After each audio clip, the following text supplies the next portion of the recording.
Every single day, a blind woman on a busy city corner gave a free rose to the same passing stranger. He never understood her quiet kindness until the day he discovered a secret that connected them, a secret involving the eyes of his own child. For 2 years, this was their unspoken ritual. Elena, the flower vendor who could not see her own roses, and David, the grateful father who never missed a day walking past her cart. He saw it as a simple act of charity until he learned that in the world of organ donation, such specific kindness is almost impossible, and it hides a truth that can rewrite a life. David's morning walk past Elena's cart was more than a commute. It was a pilgrimage of gratitude. His daughter, Sophie, could see the roses too, a miracle made possible by a corneal transplant 2 years prior. Every bloom was a reminder of the anonymous donor who had saved her from a world of blur and shadows. Sophie was born with keratoconus, a rare condition that warps the clear front of the eye. By age 7, her corneas had thinned and bulged like a weak spot on a balloon, scarring over and stealing her vision. She described her world as looking through a fogged-up window smeared with Vaseline. A transplant was her only hope. The statistics were on her side. Over 97% of corneal transplants succeed, but the waiting game was a brutal lottery. They needed a donor, a person who in death had chosen to give the gift of sight. After 11 agonizing months on the registry, the call came. David never learned the donor's name, age, or story. The system is built on strict anonymity. 95 to 99% of recipients never do. All he received was a sterile fact sheet. The tissue was viable, the surgery was scheduled. The operation lasted 2 hours. When the bandages came off a week later, Sophie looked at her father and said, "For the first time in years, I can see your eyelashes." It was a second birth. His route to work changed after that. He began cutting through the small plaza with the flower cart, needing to pass something beautiful on his way to the office. That's when he first met Elena. She was a fixture. Rain or shine, she was there by 8 a.m., her hands deftly arranging stems by touch, her face tilted toward the sun. She wore dark round sunglasses. A gentle smile seemed permanently etched on her face. The first time he bought a bouquet for his wife, Elena fumbled with the cash register, her fingers searching for the right buttons. He patiently helped. As he turned to leave, she called out, "Sir, wait." She felt for a single red rose in a bucket, grasped it by the stem, and held it out to him. "This one is for you, for your kindness." He was touched. He assumed it was a one-time gesture. But the next day, as he passed with a wave, she again stopped him, offering another single rose. "For your journey," she'd said. It became their ritual. No money exchanged, just the transfer of a perfect red bloom. He'd thank her, sometimes make small talk about the weather, and continue on, the rose a bright spot in his briefcase. He learned she lived nearby, that she'd lost her sight gradually in her late 30s, and that the flower cart was her independence. He wondered how she managed the colors, the thorns, the cash. Her other senses, he observed, were preternaturally sharp. She could identify a customer by their footsteps and the scent of their perfume. For 2 years, this was the peaceful equilibrium. A grateful father, a kind vendor, and a daily rose whose meaning he never questioned. He framed it as a beautiful human connection, a small light in the city's grind. But then a stray comment from his wife began to itch at his mind. "It's so specific," she said one evening, watching him put the day's rose in water. "Every day, just you. Does she give roses to all her regulars?" He didn't know. The next morning he arrived earlier and watched from a coffee shop window. He saw Elena interact with a dozen customers. She sold lilies, tulips, daisies. She was warm and professional. But not once, in that full hour, did he see her offer a free rose to anyone else. A chill, part curiosity and part unease, went through him. Why him? Was it just because he was consistently kind on that first day? The coincidence felt suddenly heavy, like a stone in his pocket. The following week, he attended a donor family gratitude event at the hospital with Sophie. It was a gentle, emotional affair where recipient families could express thanks without breaking anonymity. A speaker from the eye bank took the podium and explained the rules. "The circle of donation is sacred and private," she said. "Identities are protected by federal law. A recipient seeking out a donor family or vice versa can cause profound trauma. The The only safe path is through us." She then shared a startling fact. Across our entire nation, with over 300 million people, a verified, consenting meeting between a tissue donor family and a recipient happens maybe 2 or 3 times a year. It is that rare. David's mind snapped to Elena, the blind flower woman, the Daily Rose. A meeting on a street corner wasn't just rare. According to this expert, it was virtually an impossibility within the rules. Unless it wasn't a meeting at all, unless it was something else entirely. The pieces, previously separate, began to click together with a terrifying logic. The timing of Sophie's transplant aligned with when Elena first appeared on the corner, her blindness, her specific, unwavering generosity towards him and only him. What if the anonymity had been breached? What if this wasn't a coincidence, but a silent, deliberate acknowledgement? His heart hammered against his ribs. The next day, he stood before her cart, the usual smile frozen on his face. She sensed his presence and turned her head. "Good morning, David. Your rose is ready." She reached for it, her hand sure. This time he didn't just take it. He spoke, his voice tighter than he intended. "Elena, why?" he asked. "Why do you always give this to me?" Her serene smile didn't falter, but her head tilted, as if listening to a distant frequency. She was silent for a long moment, the city noise fading into a buzz around them. When she finally spoke, her words were soft, measured, and they changed everything. "Because, David," she said, "some gifts are meant to be seen, even by those who can no longer look." The plaza seemed to vanish. For David, there was only her words hanging in the air between them. Gifts are meant to be seen. It was an acknowledgement, but of what? He had to be sure. "Elena," he said, his voice barely a whisper over the traffic. "My daughter Sophie, she received a corneal transplant 2 years ago." Elena's serene expression didn't crack, but a single tear escaped from beneath the rim of her dark sunglasses, tracing a clean path down her cheek. She didn't wipe it away. She simply nodded, a slow, deep bow of her head. It was all the confirmation he needed, and it felt like the ground had opened beneath him. The next 10 minutes were a blur. He guided her to a nearby bench, his mind reeling. The first question tumbled out, desperate and raw. "How? The rules, they said it's anonymous. How did you find me?" She took a steadying breath. Her voice, when it came, was clear and deliberate, as if she'd rehearsed this confession for years. "I didn't find you, David. I found her. After the donation, the iBank sends a letter to the family. It doesn't have names, but it has details: age, gender, city. My husband's corneas went to a 7-year-old girl in this city, my James." She spoke his name with a tenderness that ached. "He was a landscaper. He loved roses. He died in a sudden accident. When they asked about donation, I said yes, because he would have wanted to leave something growing."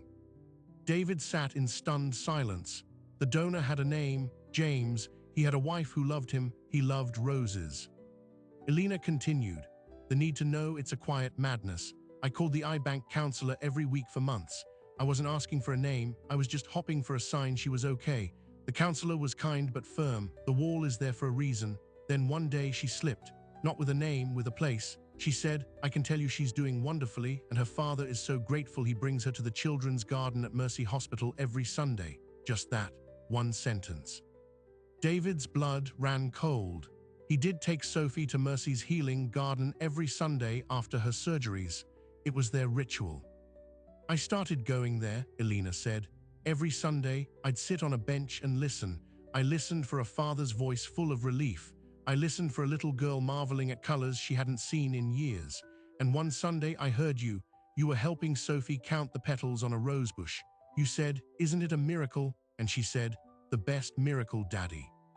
David remembered that day. The sun was out. Sophie's laughter was like bells. "I knew it was you," Elena whispered. "But knowing wasn't enough. I needed to do something. James's hands planted life. I couldn't see his gift in your daughter's eyes, but I could tend to it. In my way, the flower cart was his dream we never started. I used the insurance money to buy it. I chose this corner because it was on your path to work. I learned your schedule. The rose, it was from him, from us. A way to say thank you without saying a word." The beauty of it, the sheer, staggering weight of her silent vigil, crushed David. For 2 years, she had been standing sentinel at the intersection of his old life and his new one, dispensing a sacrament of gratitude he was too blind to understand. But a new, more practical horror dawned on him. Elena, you can't, you asterisk no asterisk. The rules, if the iBank finds out you identified us, there could be repercussions. For you, maybe even for Sophie, the paranoid thought that the gift could somehow be invalidated or challenged seized him. She shook her head. I would never hurt her. This is my secret, my burden. I broke the rules to carry it. You have done nothing wrong. He drove to work in a daze, the rose on his passenger seat glowing like a coal. He couldn't focus. The spreadsheet on his screen blurred into a field of red. He was now the keeper of a profound, illegal truth. He had a moral obligation to the system that saved Sophie to report the breach. But how could he report the woman who gave him his daughter's sight? That evening, he did something he never imagined doing. He called the iBank's donor family hotline. He didn't give his name. He posed a hypothetical, his voice disguised by the stress already choking him. If a donor family somehow learned a recipient's identity, but the recipient family is okay with it, what happens? The counselor on the line was instantly alert. Sir, that is a serious violation of policy and federal confidentiality guidelines. All donor-recipient communication must be mediated through this office to protect everyone's emotional and legal safety. If such a situation was suspected, we would be obligated to investigate. The donor family could be barred from future correspondence. In extreme cases, if harassment was alleged, legal action could be considered. He ended the call, sweating. The system was a fortress for a reason. By entering it, he had turned Elena's act of love into a potential infraction. For days, he avoided the plaza. He took a longer, bleaker route to work. The guilt was dual-sided, guilt for accepting a gift born of a broken rule, and guilt for abandoning the giver. Finally, he returned. He had to see her. Elena was at her cart, but her usual serene posture was gone. She was tense, her head cocked, listening intently to a man in a cheap suit showing her a badge. David's heart stopped. He hung back, blending with the crowd. The man wasn't police. He was a private investigator. David caught snippets, hired by the Transplant Ethics Committee, anonymous tip about a possible breach, need to ask you some questions. An anonymous tip. Someone had seen them talking. A competitor, a nosy neighbor. The system had its own immune response, and it was activating. The investigator left after 10 minutes, handing Elena a card. She stood frozen for a long time after he was gone, her hands trembling as they felt for the stem of a lily. David approached slowly. Elena. She jumped, a small gasp escaping her. David, you shouldn't be here. Who was that? It doesn't matter. It does. Did he mention Sophie? No, not yet. The yet hung in the air, ominous. He asked if I knew the identity of any transplant recipient. I said no. He asked why I give a free rose to the same man every day. I said it was a private promise to my late husband. She let out a shaky breath. He didn't believe me.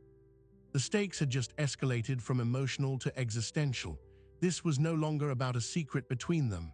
An official inquiry could shine a light on Sophie, on her medical history, on the sacred anonymity that protected her.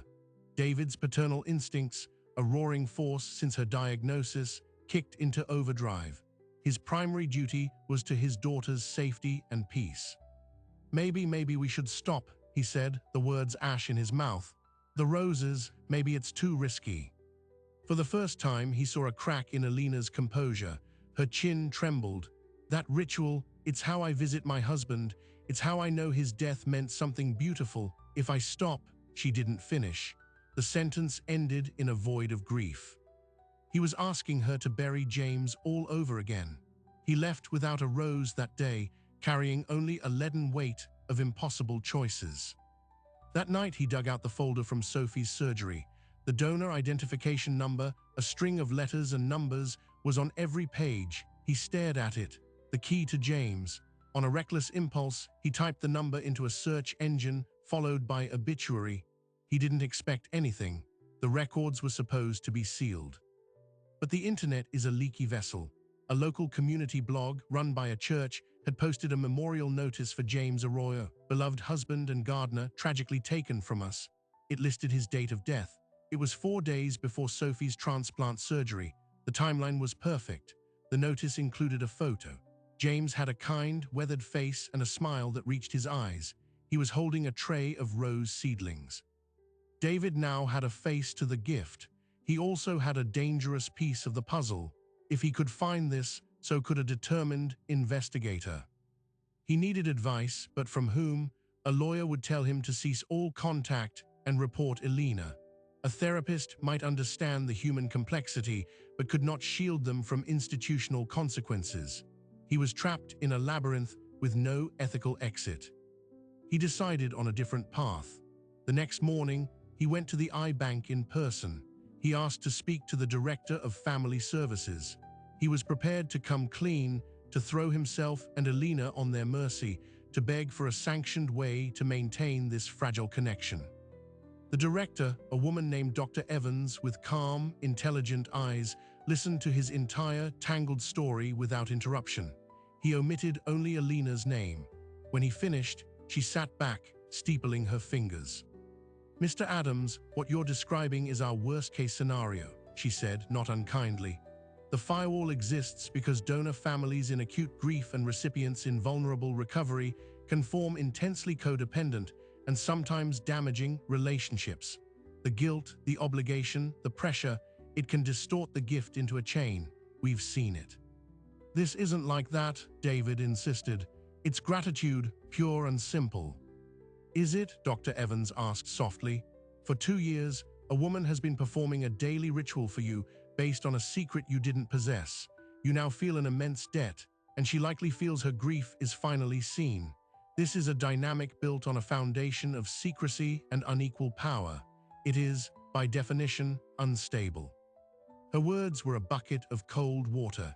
He had been so swept up in the romance of the mystery, he hadn't examined the mechanics. Was he grateful to Elena *, or was he now feeling responsible for her happiness? Was her gift to Sophie, or was it a chain linking her to a piece of her late husband? "What do I do?" he asked, defeated.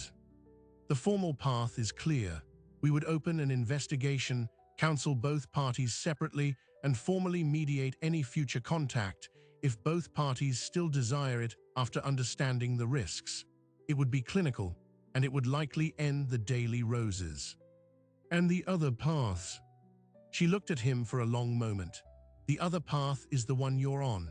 It's uncharted, unsanctioned, and carries significant emotional risk for everyone, especially your daughter if she ever learns the truth in a messy, uncontrolled way. You are gambling with a miracle, Mr. Adams." He left her office with no clear answer, only a sharper picture of the precipice he was walking along. The rose was no longer just a flower. It was a symbol of a broken rule, a grieving woman's anchor, and a potential threat to his daughter's peaceful world. He returned to the plaza, not at his usual time, but at dusk, as Elena was closing her cart. She was covering the buckets with wet cloths, her movements slow and weary. "I went to the iBank," he said. She froze. "Why?" "To find a way to keep the roses without the fear." Her shoulders slumped. "There is no way. I knew that when I started. I chose the fear. It was worth it to see, well, to know his life went on." That word, "see," it hung between them. David had a sudden, jarring realization. In all his panic about the rules and the investigation, he had failed to ask the most critical, personal question. He stepped closer. "Elena, how did you lose your sight?" She turned toward his voice, a sad, knowing smile touching her lips. "I was wondering when you'd ask. The doctors called it a rapid-onset autoimmune retinopathy. My body attacked my own eyes. It took my sight in less than 6 months. It started a few weeks after James died." She paused, letting the coincidence resonate. "Grief can do strange things to a body," they said. The final piece of the tragedy slammed into place. James's eyes had given sight to a stranger's child. Meanwhile, his wife was plunged into darkness. The cruel symmetry was breathtaking. David felt the air leave his lungs. "I'm so sorry," was all he could manage. "Don't be," she said, her voice firming.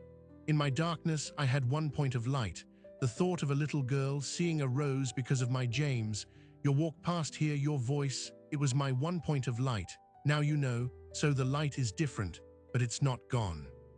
She finished locking her cart. The investigator came back today. He has a court order. He's going to subpoena the iBank's correspondence logs. He's looking for the counselor who might have slipped up.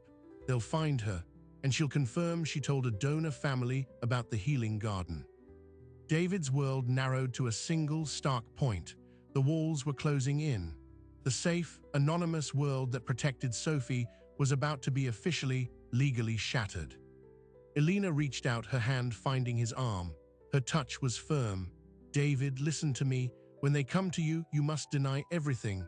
You must say you have no idea who I am or why I gave you roses. You must protect your daughter. This was my choice, my consequence. She was offering him a way out, a lie that would save Sophie and sacrifice herself. Before he could respond, a sleek black car pulled up to the curb across the plaza. The private investigator got out, accompanied now by a woman in a severe blazer, a lawyer. They stood by the car, pointing at Elena's cart, then at the building where David worked. They were connecting the dots, and they had the resources to draw the line straight from James Arroyo to Sophie Adams. Elena sensed his tension. They're here, aren't they? Yes. Then this is the last rose, David. She felt for the last red rose in the bucket, its petals velvety in the fading light. She held it out. He took it, his fingers closing around the thorns he didn't feel. Thank you, she said, for letting me see him one more time.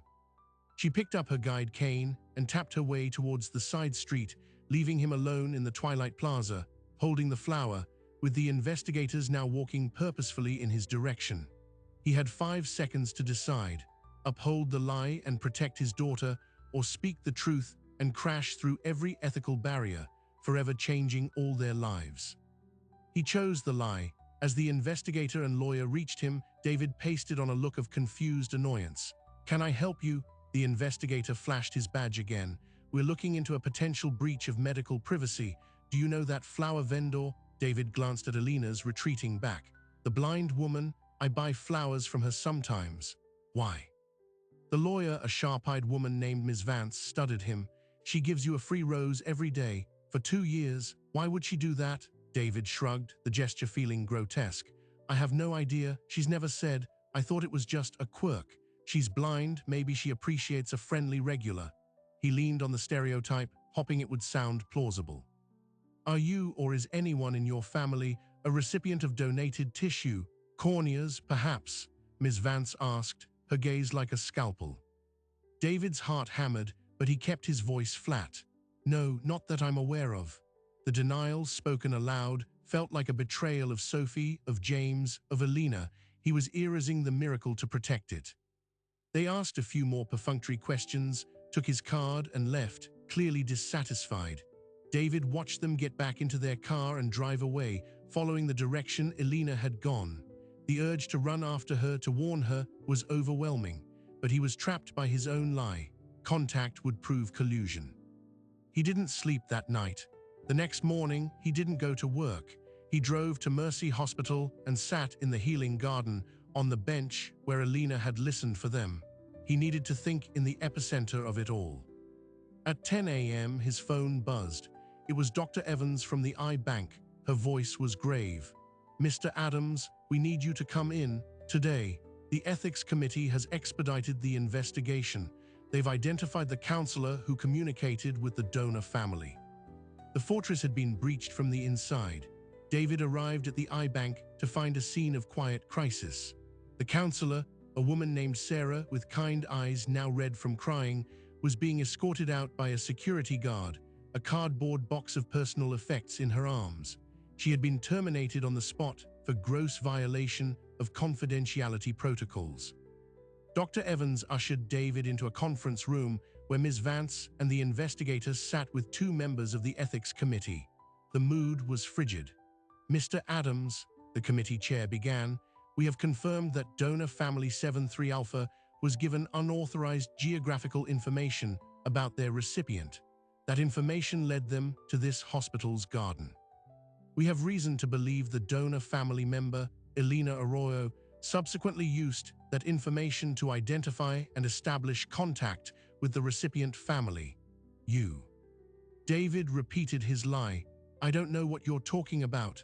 I've never met that woman before she started selling flowers. Ms. Vance slid a photograph across the table. It was a grainy telephoto shot of him and Alina on the bench 2 days ago, deep in conversation. This looks like more than a transactional relationship. She was upset, David said, his mind racing.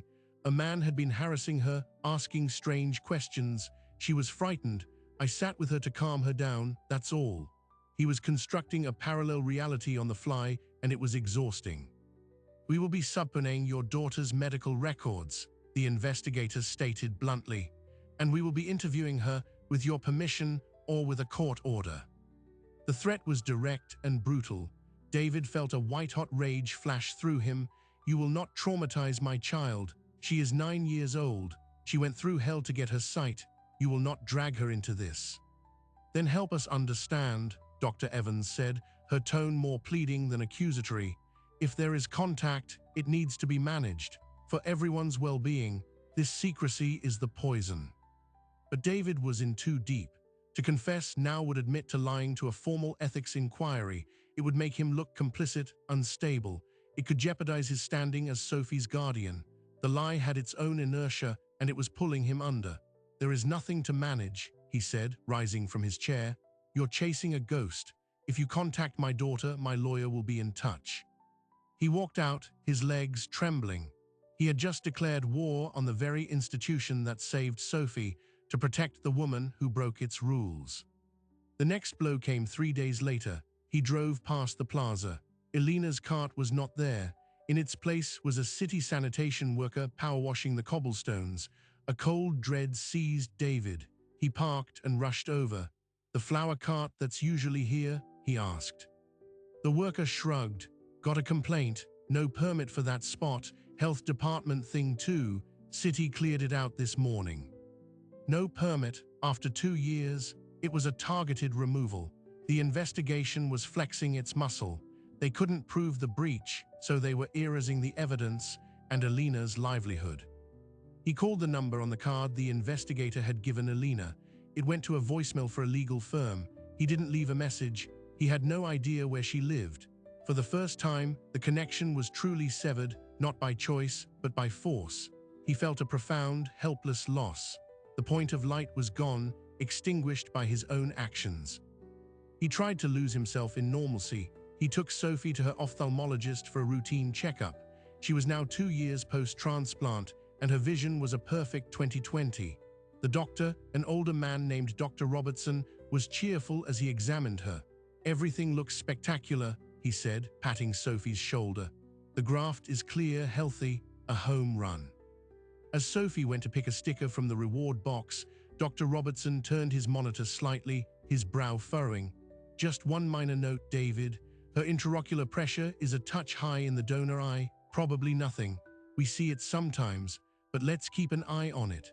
Bring her back in 3 months instead of 6. The phrase, keep an eye on it, was a casual doctorism, but it sent a jolt through David.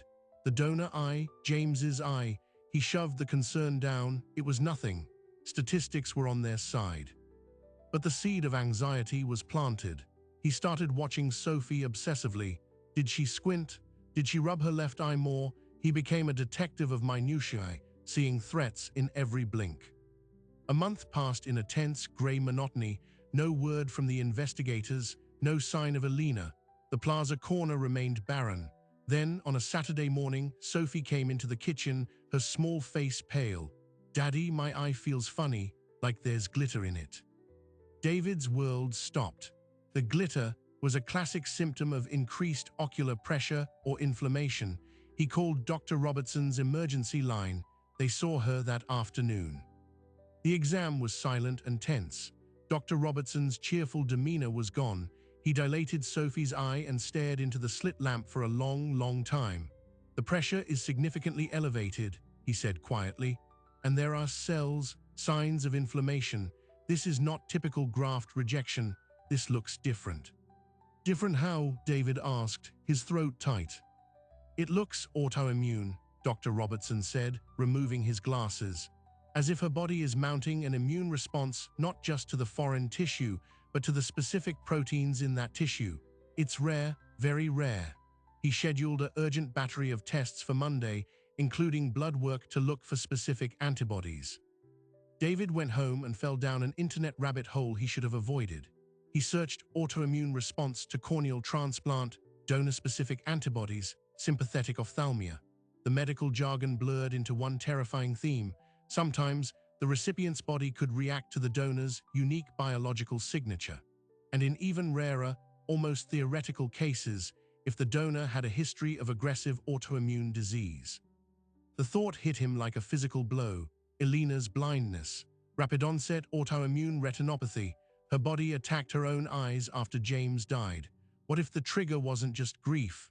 What if James carried a genetic predisposition, a quirk in his immune system, and what if that same quirk was present in his corneal tissue?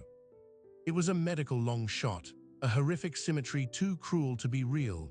James's eye gives sight, but the same biological blueprint that maybe, possibly, contributed to his wife's blindness could now be triggering an attack in his daughter's body. This was no longer about ethics or secrets. This was about Sophie's sight for the second time. The miracle was unraveling. On Monday, after a grueling day of tests, Dr. Robertson called David into his private office. The news was worse than he feared. Sophie has developed high levels of donor-specific antibodies. Her body is rejecting the graft in a unique and aggressive way. We can try stronger immunosuppressants, but the prognosis for long-term graft survival has dropped considerably. Why? David demanded, desperation cracking his voice. Why is this happening now? We don't always know the trigger, Dr. Robertson said. Sometimes it's latent. Sometimes a secondary infection or stress event activates it. A stress event, the investigation, the lies, the disappearance of Elena, the crushing guilt he carried. Had his stress become hers? Was that even possible? But David's mind was locked on a different trigger. Elena, her autoimmune disease, the timing, it couldn't be a coincidence. He needed to find her, not for gratitude, not for closure, for a medical history. He needed to know everything about James's health, about Elena's diagnosis. It was a Hail Mary, but it was the only play he had left. The professional investigator had failed to make David talk. Now David had to become an investigator himself. He started with the obituary, James Arroyo. He called the church that posted it. He posed as a distant relative doing a family medical history. A kindly secretary confirmed James had no major illnesses, but mentioned, "Poor man died so sudden." And then his wife, Elena, with her sight failing so fast after such a tragedy. He asked if the church had a contact address for Elena to send condolences. The secretary, citing privacy, refused, but she let slip. She was in our grief group for a while. She lived in the Gardenside apartments over on Elm, I believe. It was a lead. Gardenside was a large, agging complex. David drove there that evening. He didn't know her apartment number. He sat in his car, watching the building, feeling like a stalker. As dusk fell, he saw a familiar figure emerge, guided by a cane, being led by a neighbor's dog on a leash. Elena. She looked smaller, diminished. The confident flower vendor was gone. He waited until she returned, then approached her as she fumbled for her keys at the building's outer door. Elena. She froze, key in hand, her head turned toward his voice. There was no surprise, only a deep, resigned sadness. David, you shouldn't be here, they might be watching. I don't care anymore, he said, his voice thick. They took your cart. I know. I'm sorry, I lied to them, to protect Sophie. I know that too, it was the right thing to do. He stepped closer, the street lamp casting their long shadows.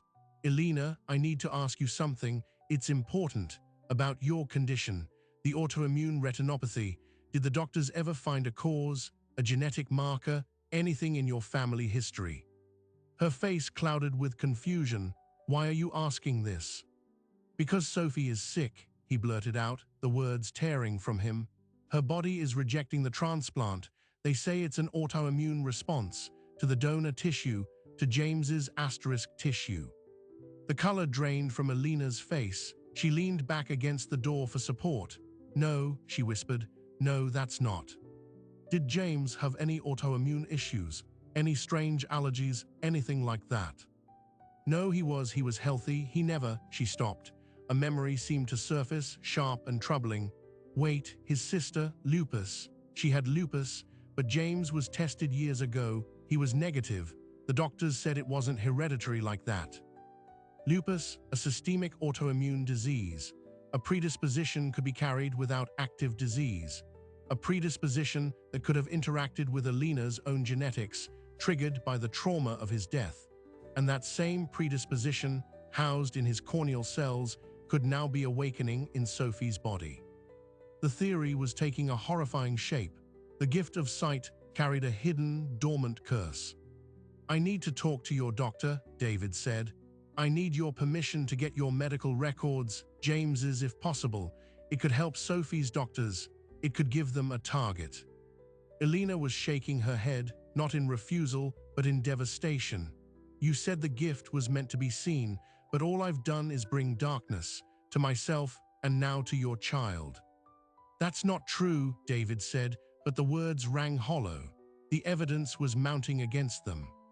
"I'll call my doctor in the morning," Alina said, her voice a ghost of itself. "I'll give consent, take whatever you need." She finally found the keyhole and unlocked the door. Before she slipped inside, she turned her sightless eyes toward him. "Tell Sophie, tell her I am so very, very sorry." The door closed, leaving David alone in the cooling night. He had his medical Hail Mary, but he also had the confirmed, gut-wrenching truth. The miraculous connection he'd spent months uncovering was now the likely source of his daughter's new nightmare. He had pursued the mystery to thank the giver, and instead, he may have found the cause of a second tragedy. The path to saving Sophie now ran directly through the wreckage of Alina's life, and it required exposing every secret they had fought so hard to bury. With Alina's consent, a floodgate of information opened. David delivered a thick envelope of medical records to Dr. Robertson. The connection was no longer a theory, it was a clinical roadmap.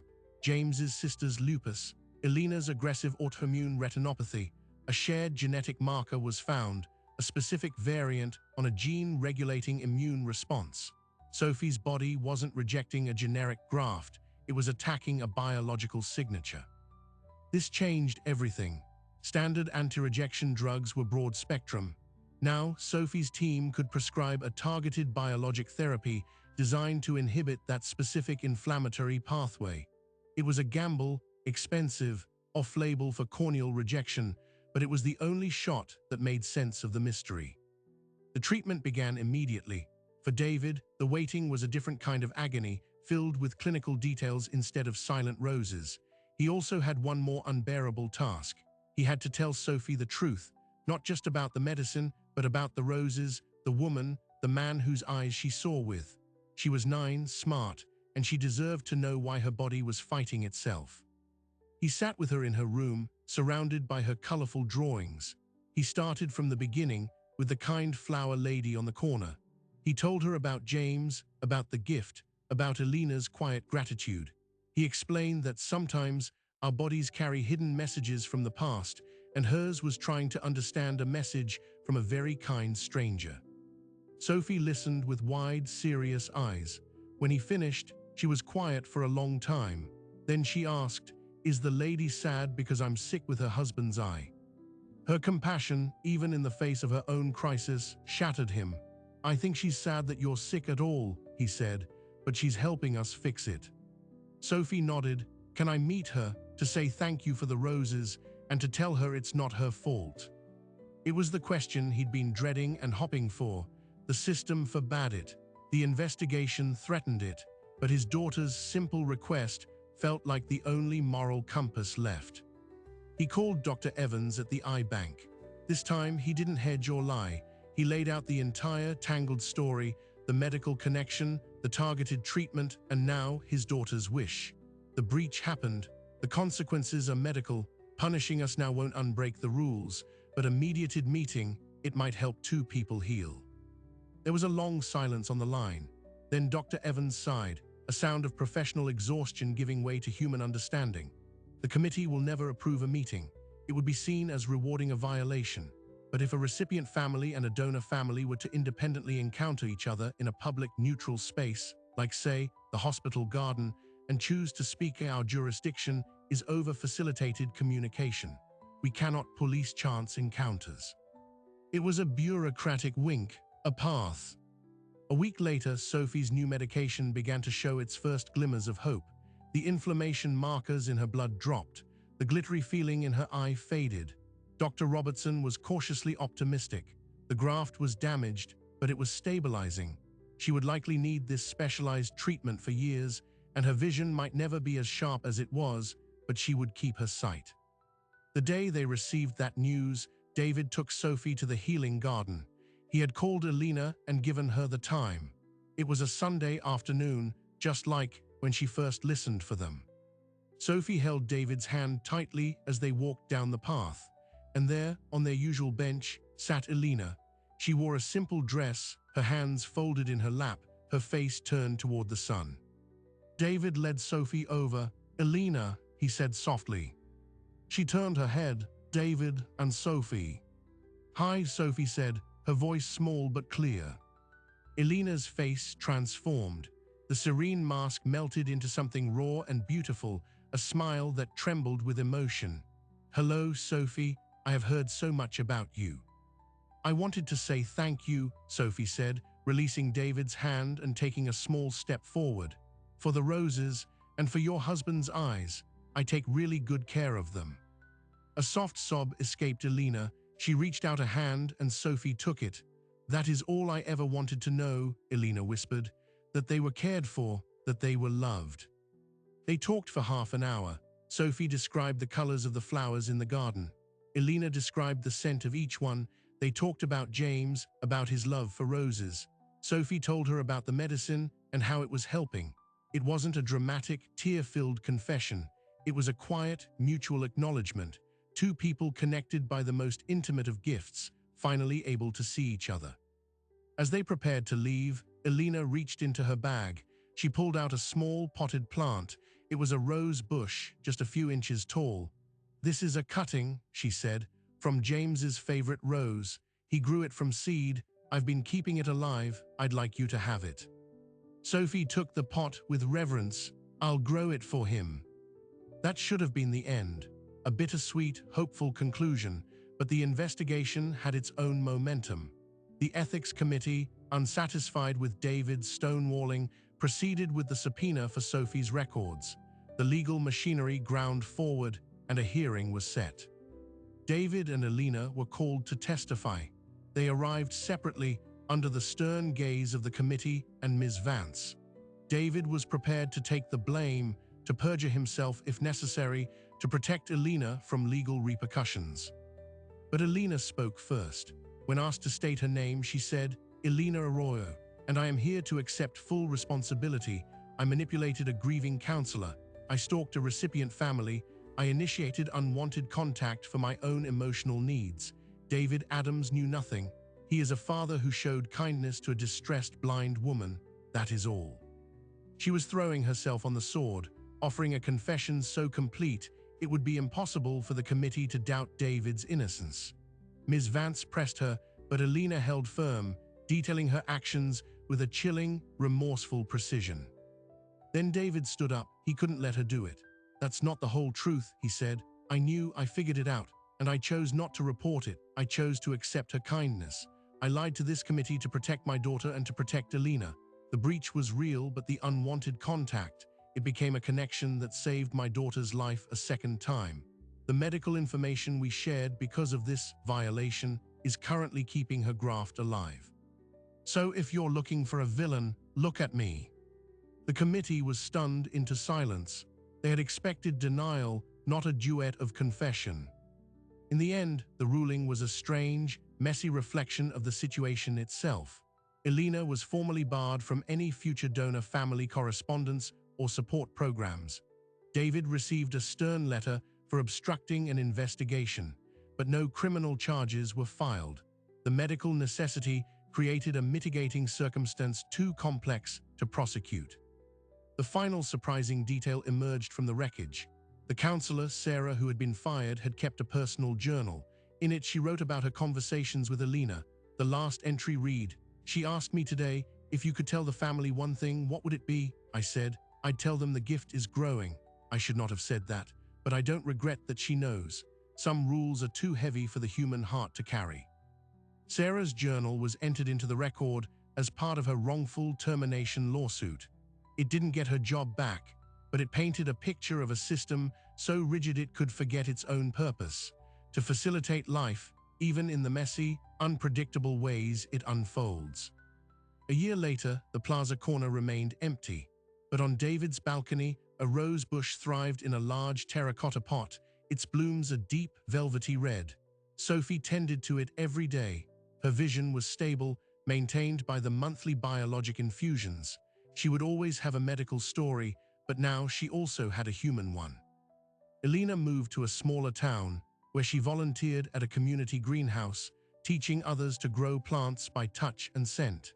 She and David exchanged letters at Christmas and on Sophie's birthday, their communication now openly channeled through the iBank, which had reluctantly agreed to forward them. The mystery of the daily rose was solved, its meaning transformed from a simple token to a complex symbol of grief, gratitude, guilt, and grace. David learned that miracles are not single, pristine events. They are messy, ongoing negotiations with fate, often paid for with a price that only reveals itself later. And sometimes, the only way to honor a gift is to accept the entire complicated story that comes with it, the light, the darkness, and the fragile, thorny stem that connects them both. The story ends not with a perfect cure or a fairy tale union, but with a hard-won peace. A father, a daughter, and a widow, forever linked by an act of generosity that rippled out in ways no one could have predicted, teaching them that the most profound connections are often those we are not supposed to make, and that redemption is sometimes found not in following the rules, but in honoring the human truth that exists between them. So what do we make of this story? It defies easy categorization.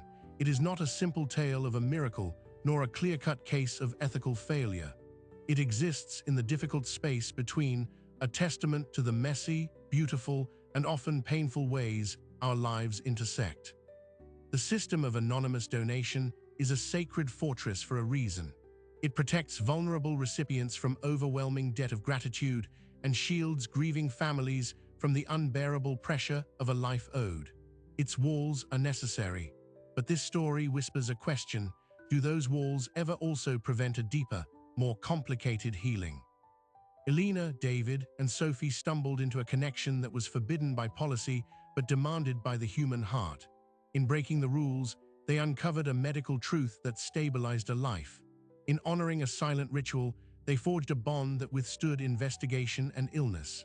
Their story suggests that while systems manage process, it is often the unsanctioned, personal choices that manage the soul. This is not an argument against anonymity. It is an acknowledgement of its cost. For every 95% of successful, anonymous transplants, there might be a 5% where the human need to connect, to know, to see the ripple of a loved one's gift, becomes its own kind of imperative. The challenge for any system built on compassion is to leave room for the exceptions without crumbling the rule. The legacy of James Arroyo is no longer just two clear corneas. It is a rosebush on a balcony, tended by a girl who sees the world through his eyes. It is a widow who found purpose by teaching growth in darkness. It is a father who learned that receiving a gift sometimes means accepting its entire history, thorns and all. Their journey asks us to consider the gifts we carry, seen and unseen. Are there quiet debts in our own lives, unspoken connections that shape our days? Sometimes, the most profound truths are not found in broad daylight, but in the quiet, persistent rituals we can't quite explain: a daily rose, a chosen path, a silent prayer for a stranger. If this story resonated with you, consider sharing it. You never know who might need to hear that our most fragile connections can also be our strongest. And if you want to join us for more documentaries that explore the hidden threads of the human experience, please subscribe.